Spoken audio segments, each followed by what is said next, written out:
Hello, dear faithful viewer.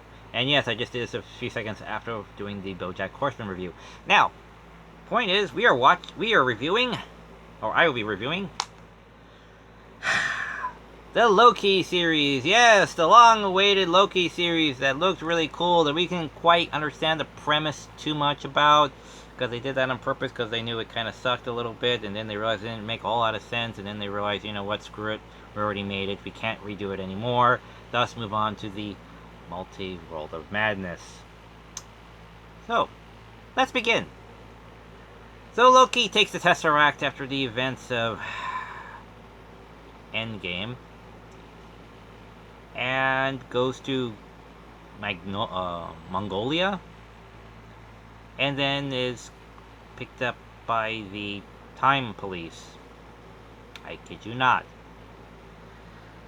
The Advent Time Authority, or something like that, ATV. Anyway, so Loki gets picked up. They try to explain what pruning is and maintaining the sacred timeline, even though allowing that basically causes, a branch, because Loki's no longer there. Again, they try to explain it. I call bullshit, but whatever. It's their story. They're telling it. So we're already off to a head-scratching start. Oh yeah, when it's woke too, by episode 2 or 3 or something like that. Where we find out that the threat variant Loki is a female Loki, and her crime is that she was born female. Yeah.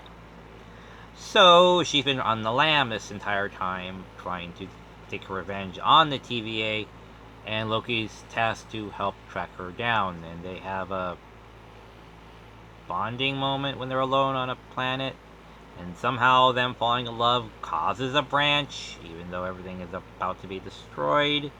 Again, there's a lot of, and I say this with experience, a lot of bullshitting your way through something. So, yeah.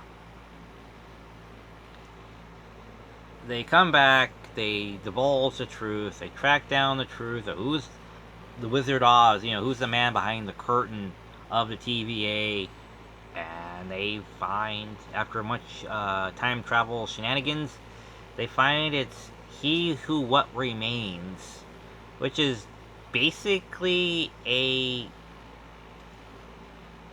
non-white Rick from Rick and Morty, basically, who had won the final war by collapsing all himself, his multiple variants, into himself, thus maintaining the timeline and thus maintaining peace.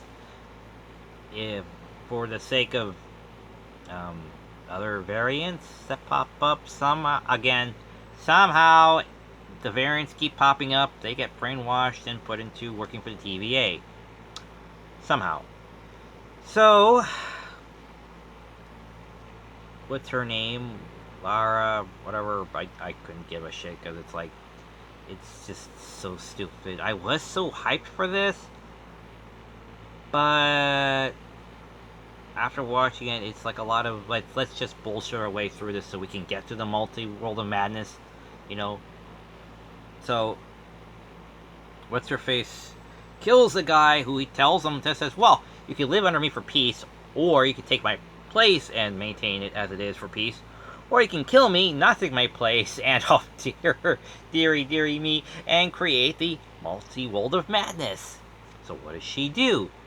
She sends Loki away and then proceeds to kill the guy without taking his place, and thus creating the multi-world of madness. And then maybe kind of slowly start to comprehend that maybe what she did was not exactly the best thing to do in all the multiverse.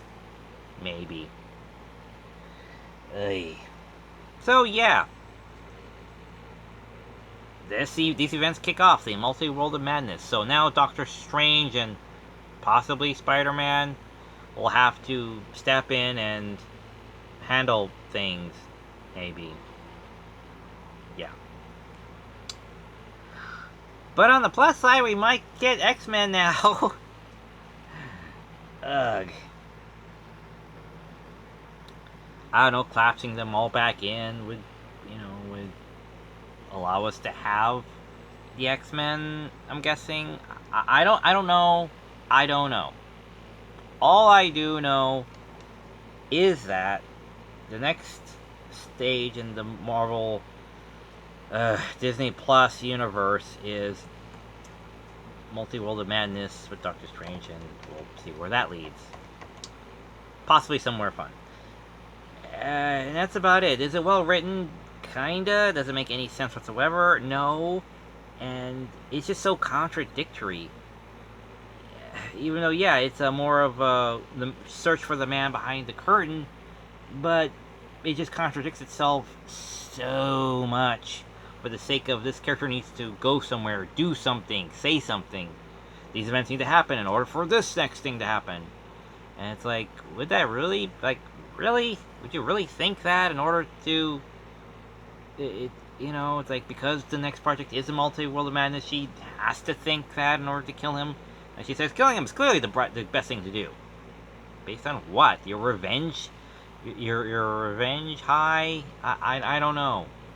It just seems like the story just wants to bullshit its way through this just to get to the other side so that we can have the next thing. It just comes off as convoluted and contradictory.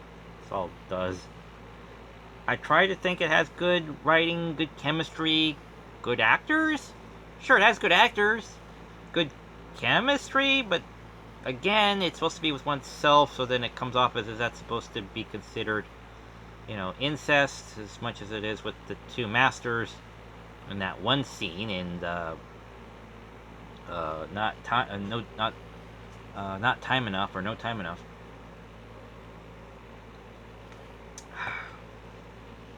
But whatever. Watch at your discretion. See what you think. Maybe you'll more enjoy this meandering,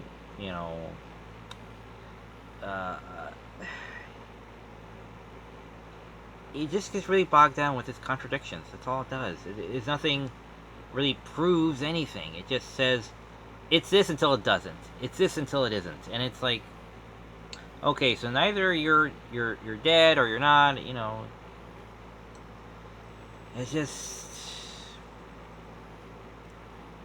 just lacks a real sense of some type of continuity. It just doesn't feel right. It just feels like something is criminally lacking in the story. Maybe some sense of dedication or something. I'm not sure. But it just feels a lot like, let's just bullshit our way through this scene because this next scene we need to get to. Like, come on, let's go. So who cares about logic? Just, this needs to happen, so just express the emotions for that to happen so we can get to the next thing. That's what it feels like the director in this story is trying to convey. It's just something to get through to get to the other side. And that's it. That's it. So I'm sorry it's not the world's best review. Maybe you might like it more. I highly doubt it, but maybe you might like it more. Alright, so watch it, see what you think, and again, see you at the next Multi-World of Madness review. I just hope it's a lot more coherent and dedicated than this show is. And maybe by the end of it, we might get some X-Men. Hopefully. Alright, take care. Bye.